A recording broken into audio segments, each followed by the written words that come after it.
mau ke tempat ini gimana jalannya, terus kasih tahu sana. Nah, saya gimana ya, harus berhenti gimana.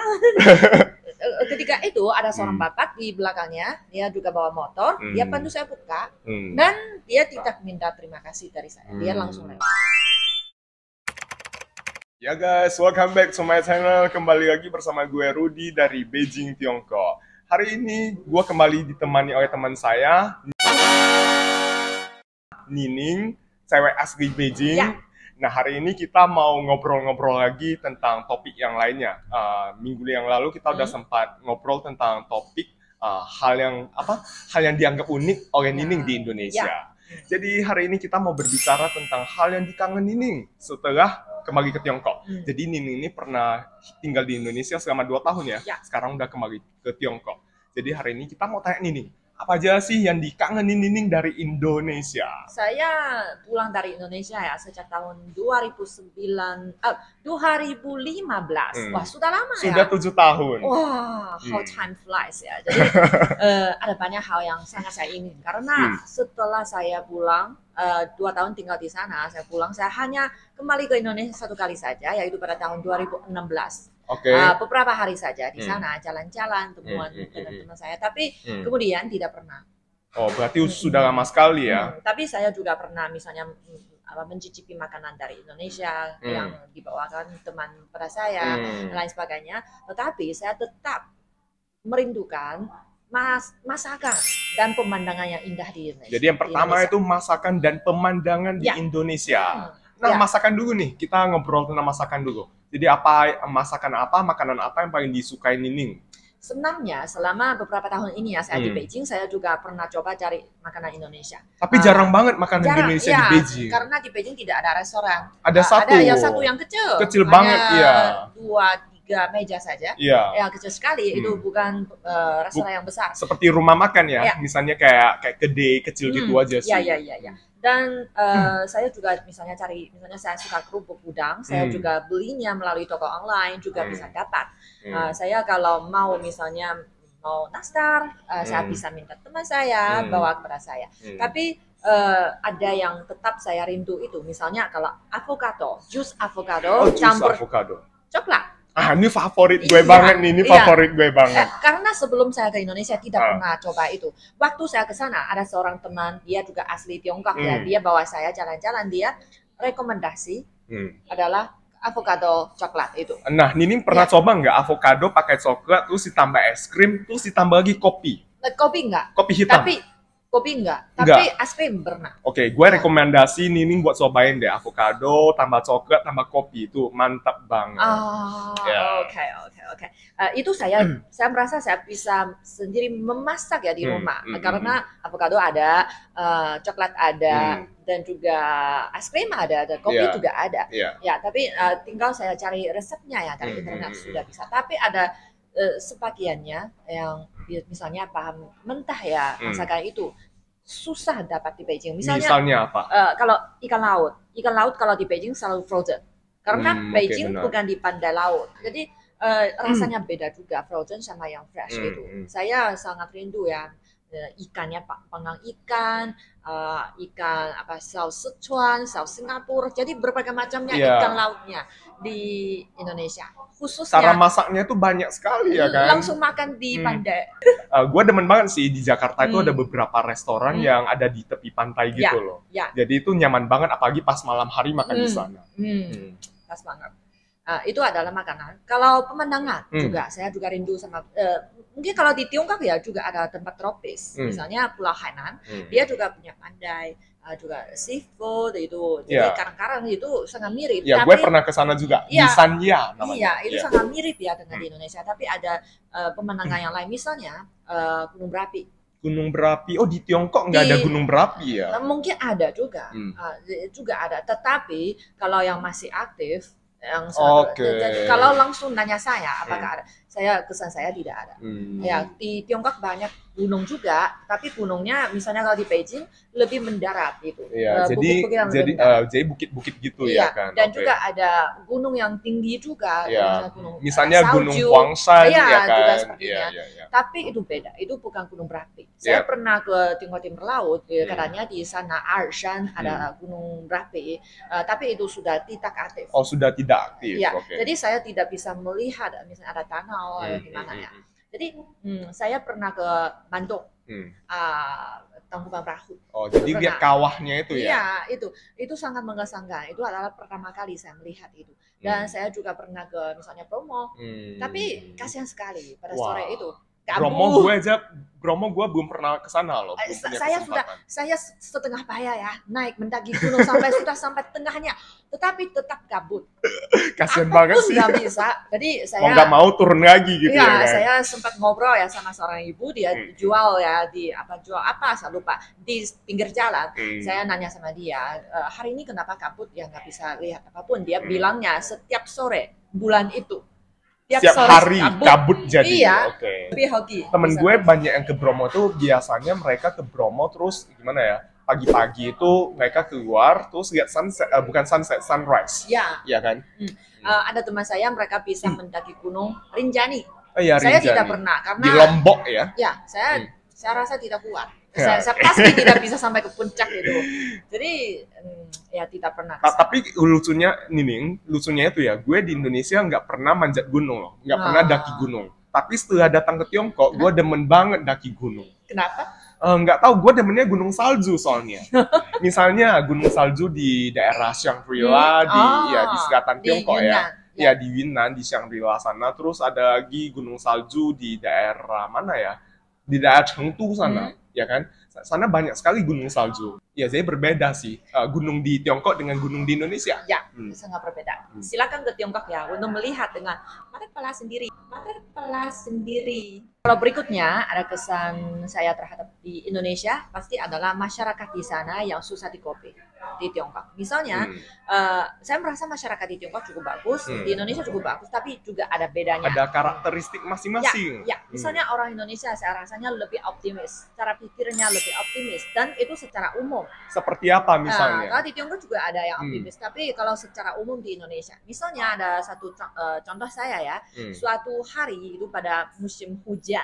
Jadi platform saya di apartemen saya ya karena ada banyak air hujan di sana, jadi dia sampai merembes gitu ya, sampai jatuh itu, sampai rusak, sampai jatuh. Kebetulan saya tidak berada di dapur, tapi itu adalah dari dapur dia jatuh dan saya dengar ada suaranya.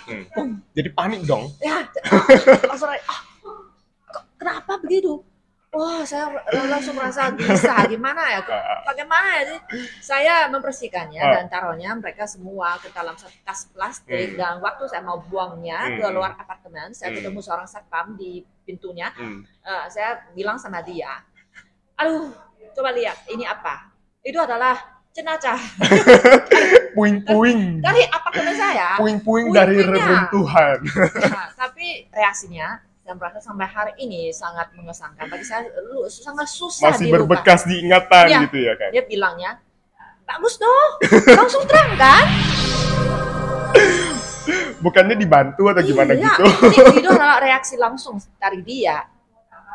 Saya merasa optimis banget. Itu langsung membantu saya hilangkan semua rasanya kegelisahan. Ya, yang dari awalnya gelisah mungkin begitu dengar gurauan dari bapak itu jadinya tenang gitu ya kan. Jadi ketawa mungkin. Itu kalau misalnya ada kecelakaan lalu lintas yang tidak begitu parah itu ya, misalnya hanya gesek sebentar, sedikit itu. Misal senggol nggak sengaja senggol sedikit gitu ya kan. Nggak apa-apa, oke, bye-bye. Kalau di Tiongkok itu harus dikanangkan mobilnya untuk diskusi bagaimana asuransinya, gimana ganti ruginya, gitu ya kan. Kalau di Indonesia rasanya cara optimis itu sangat mengesankan saya. Mungkin orang Indonesia, kami ya orang Indonesia itu gimana ya, bersyukur dalam keadaan apapun. Jadi kalau misalnya menghadapi segala masalah itu semuanya dibawa santai aja. Jadi nggak terlalu stres gitu loh. Tapi kalau di Tiongkok kami cara itu yang sangat berbeda dengan Indonesia. Itu juga ada keunggulannya.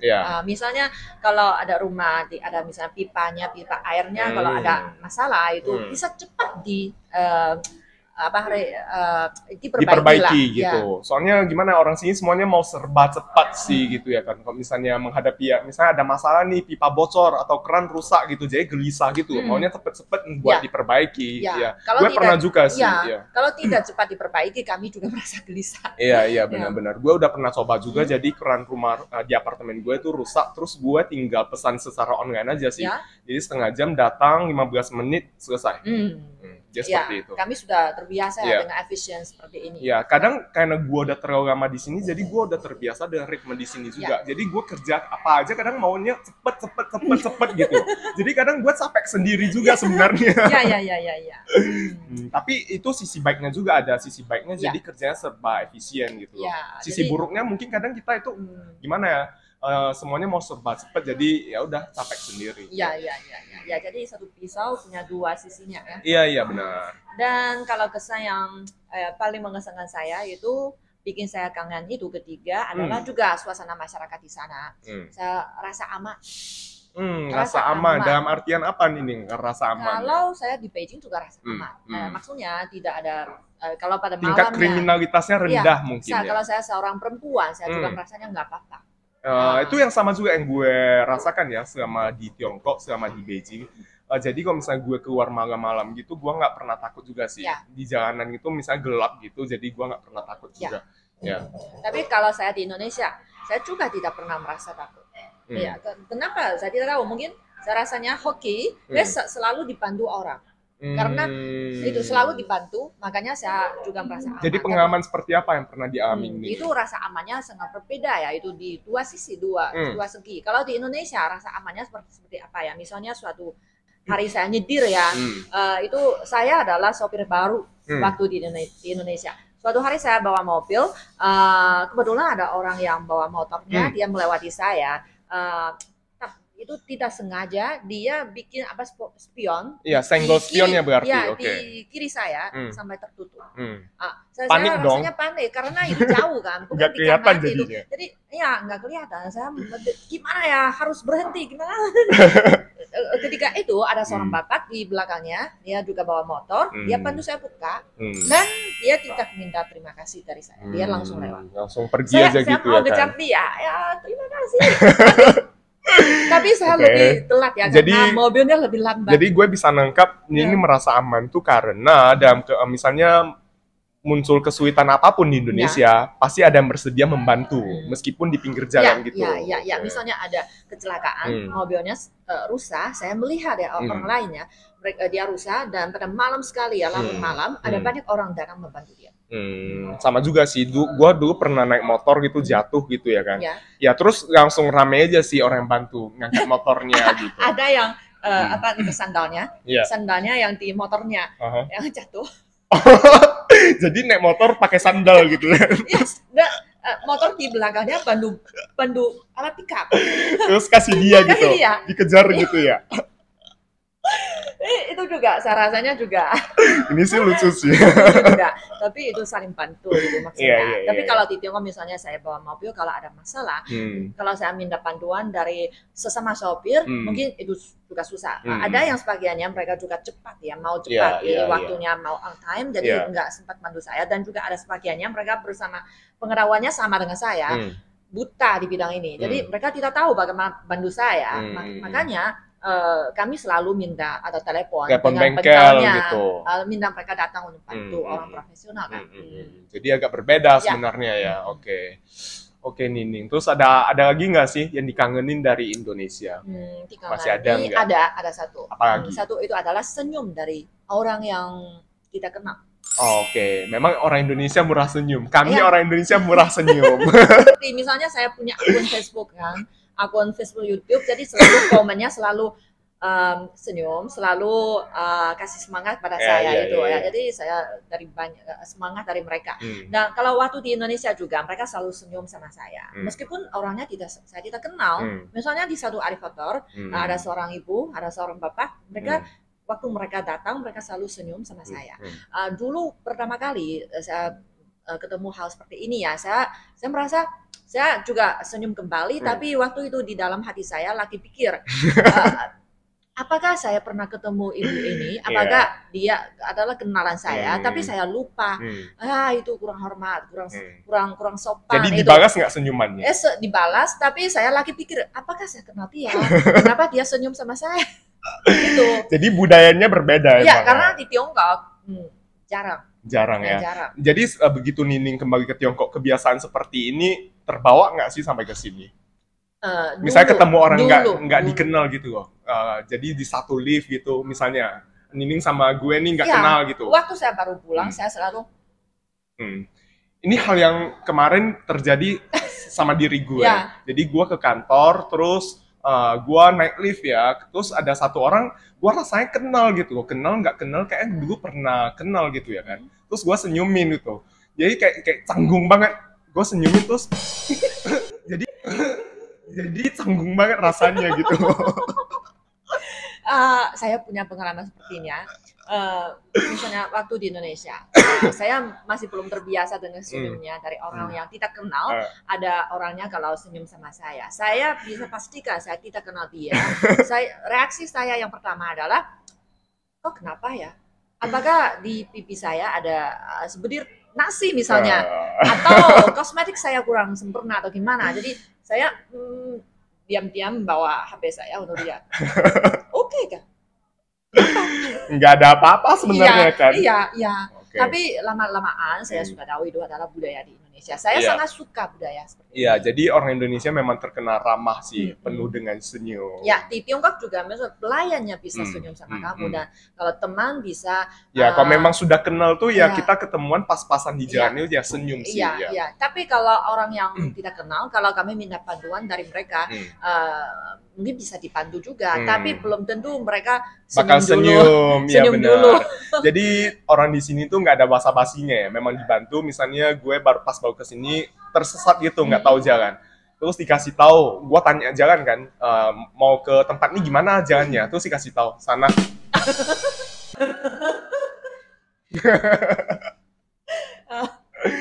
Jadi nggak ada basa-basi. Ya. Jadi mungkin beda ya. Iya, beda. Saya lebih, kalau di bidang ini saya lebih suka di Indonesia, jadi saya kangen. Jadi kemana-mana itu bisa lihat senyuman, jadi hati kita ikut gembira juga, ikut senang juga, ya kan? Oke, Nining, kalau misalnya suatu saat ada kesempatan ke Indonesia lagi, hal yang paling ingin dilakukan Nining di Indonesia itu apa? Oh, saya pikir ya, saya pernah ke kota yang besar, misalnya di Jakarta, Surabaya, Solo, Bali juga, Bali juga termasuk ya. Dan kalau saya saya mau jalan-jalan ke desa kampung. Ya, kenapa? Jadi daerah terpencil gitu ya? Ya, karena saya adalah orang anaknya yang dibesarkan di kota besar. Anak kota nih, anak kota. Sangat tahu itu di kota gimana. Dan kalau di desa, di kampung saya tidak terlalu tahu. Dan saya juga misalnya banyak makan buah-buahan dari Indonesia, sayur-sayuran dari Indonesia. Saya juga mau melihat, misalnya mangga, durian, kopi, itu semua di Beijing tidak ada, hanya di pasar, di supermarket saja, tapi tidak ada pohonnya. Saya sangat mau melihat bagaimana mereka bertumbuh di pohonnya, gimana bentuknya. Jadi bentuk pohonnya seperti apa gitu ya kan? Jadi dunia alam di Indonesia seperti apa. Oke. Banyak sih kalau misalnya Nining ada kesempatan ke Indonesia ini banyak sekali daerah terpencil pedesaan yang bisa dikunjungi sebenarnya. Ya. Saya rekomendasikan kampung halaman saya di sekitar Danau Toba. Saya sangat tahu pemandangan alamnya bagus sekali. Jadi kalau di sana itu kita bisa dekat dengan alam. Bagus banget ya. Yes, boleh ke sana suatu saat kalau misalnya pandemi udah berakhir, kita ke Danau Toba, oke? Oke. Dan juga avokadonya di Indonesia juga sangat berbeda ya dengan di pasar. Iya. Saya mau melihat itu bagaimana bedanya. Iya, terus di kampung halaman saya ada satu lagi dataran tinggi namanya Brastagi. Pernah dengar nggak soal Brastagi? Enggak. Jadi di sana itu dataran tinggi, banyak sekali buah-buahan dan sayur-sayuran. Di sana itu terkenal dengan markisa. Nining suka markisa nggak? Ya, sana itu terkenal dengan buah markisanya. Ya. Oke, guys. Jadi sampai di sini dulu Nining buat acara hari ini. Terima kasih banget loh udah mau datang di video gue, di acara gue. Kehormatan saya. Oke, guys. Jadi sampai di sini dulu video kita hari ini. Nanti kalau misalnya ada kesempatan lagi, kita ngobrol-ngobrol lagi tentang sama Nining ya, tentang topik lainnya. Jangan lupa subscribe ya. Ya, jangan lupa subscribe channel Nining. Jadi channel Nining namanya Nining's Days. Ya, channel Rudy Chan. Oke, ini memang di channel gue. Oke guys, thank you for watching. Sampai di sini dulu video kita hari ini. See you di video berikutnya. Bye-bye. Dadah!